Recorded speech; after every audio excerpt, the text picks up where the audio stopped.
Hello guys and welcome back into a new brand video. In today's tutorial, I'm going to show you how to watch Instagram saved reels. So make sure to watch the video to the end and follow these simple steps. So basically the first thing would be is just to open your Instagram, and after that we can simply go to the profile and we will find the saved reel. So here we click on Instagram and then we click on profile. So here we will find all our content from reels, posts, etc. And at the top, we will find this three horizontal line icon. We will need just to click on it so it can take us to the settings and activity.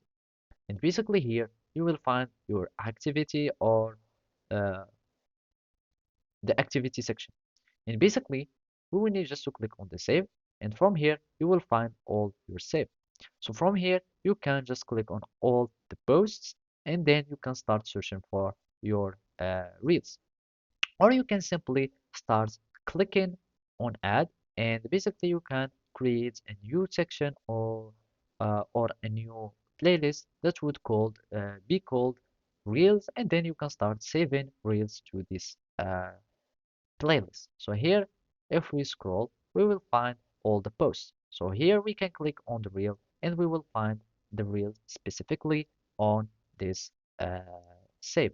So basically, uh, this is the way on how you can find your saved reels on Instagram. You can simply just go to uh, your reels and basically that's it. If we go to any reels again, we can simply just click here and we can click on save, and basically you can save it to some other playlist that you would like. So basically that's it. Thank you for watching and see you next time.